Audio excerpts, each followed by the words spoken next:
Welcome back to another e-scooter review. If you've been living under a rock or worse, you should have heard of the Kukirin brand and the G4. Today we are unboxing this beast and finding out if 2000 watts of single motor capable of. Let's do it.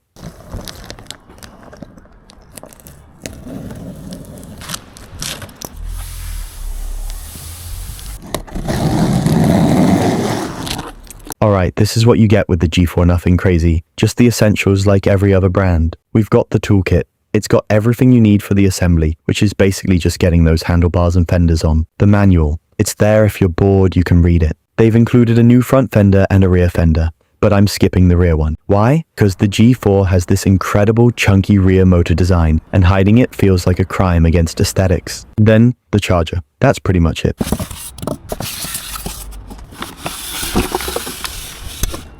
Assembly is pretty simple, you're basically just putting the handlebars on. It's literally 4 bolts. Big credit to Kukirin for sending it almost fully assembled and really well packaged, makes the whole setup quick and hassle-free. Now the scooter's out of the box, first thing first, it actually looks insane in person. The mountain bike style handlebars are exactly what I've always wanted on an e-scooter. They just feel right. You've got the thumb throttle as well, makes it way more comfortable to control. The display is touchscreen, so you can tap through your power modes and settings easily. And the deck is nice and wide paired with those 11-inch tires, so straight away it feels stable and ready to ride. Let's quickly run through the specs. The G4 comes with a 2000 watt single motor, but don't let that fool you. It's got solid power behind it. It can reach speeds of up to 70 kilometers per hour, which is more than enough for a scooter like this. Now the battery is 60 volts 20 ampere hours, so range on this should be solid, definitely enough for longer rides without stressing. Alright, it's fully charged now, and yeah, I'm ready to take it out and see what it can actually do. Starting in mode 1, you can already feel the torque and power coming through the deck.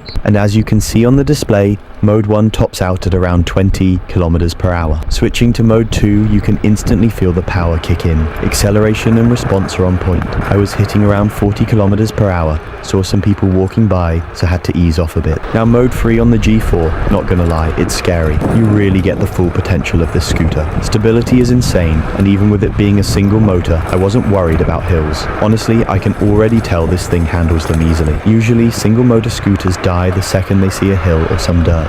But because this is a 60 volt system, not 48 volt, the torque is really insane, and stopping power not really too bad. Now, let's talk about the suspension. If you've spent any time reading the forums or watching reviews of the G4, the common consensus is that it's stiff. But after getting my hands on this unit, I have to disagree. The suspension is actually quite eclectic and surprisingly soft. That softness is a game changer. Most 40 miles per hour scooters feel like they're trying to vibrate your soul out of your body, but the G4 is actually quite chill. Even in mode 3, when you're pushing 60 or 70 kilometers per hour, the suspension keeps it feeling stable without being jarring. It handles the unexpected bumps in the urban jungle with a lot of grace. I'm genuinely impressed. It's not often the internet tells you one thing, and the actual product gives you a better experience. But here we are. Taking the G4 to the ramps, yeah, this was a mistake. And I'm telling you now, don't try this. These scooters are not built for skate parks. The soft suspension that feels amazing on the road turns into a weakness here. I nearly lost it. It almost ended badly, and I actually hit the underside of the scooter on the ramp. These scooters aren't built for skate parks, simple as that. I also noticed there was a bike trail at the skate park, and I thought about trying it. But as soon as I got closer, I realized how risky it actually was and backed off. So here are a few clips of me just trying to get out of there safely after that.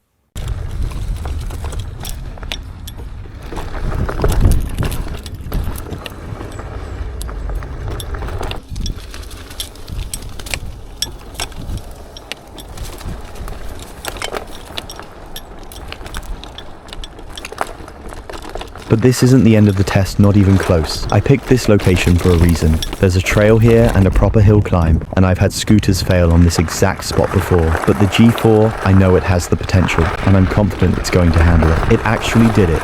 No hesitation, no struggle, the G4 handled that climb way better than I expected. It's time to see what this 2000 watt single motor actually offers when you're pinned in mode 3. Now, I'll be honest, after finding out the suspension is as soft as it is, I was a little worried about high speed stability. Usually, soft springs mean wobble once you cross that 30 miles per hour mark. I have to say, the G4 is surprisingly stable. I pushed it to 60 kilometers per hour and there were absolutely zero speed wobbles. What's really insane is the acceleration from 40 to 60. Most single motor scooters start to gas out once they hit their cruising speed, but the G4 just keeps pulling. It's got this deep electric growl that lets you know it still has more to give. But let's be real, the G4 isn't built just for bike lanes. With those 11-inch wide base tires and that aggressive cyberpunk frame, it's begging to get dirty. So I took it off-road and some dirt trails to see if a single motor can actually handle it.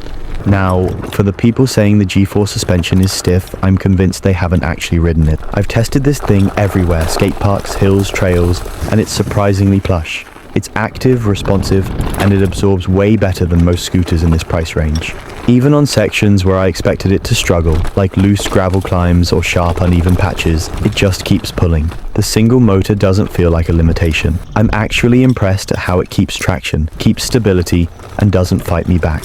It's confident, and it makes you feel confident too. And that's the thing, confidence changes the ride. You start taking lines you wouldn't normally take, pushing a bit harder, letting the scooter carry you over obstacles instead of slowing down or second guessing. It rewards commitment. You lean in, keep your weight balanced, and it just flows. I've taken it over everything: skate park ramps, dirt hills, gravel trails, and even some sections with broken pavement. This isn't a commuter e-scooter pretending to be tough. This is something built to be pushed, to explore, to take off the pavement and see what it can handle. And let's not forget the ride feel. It's not just about stability, it's about how smooth it actually is. The suspension doesn't just soak up bumps, it lets you feel the terrain without it beating you up. That makes off-road riding not just possible, but genuinely enjoyable. Every bump, every dip, every gravel patch becomes part of the ride, not something you have to fight. If you're looking for something that can handle trails, dirt, gravel, and hills, something that's smooth, stable, and surprisingly capable,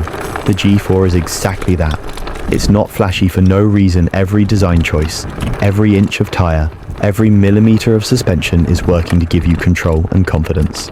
And once you feel that, you don't forget it.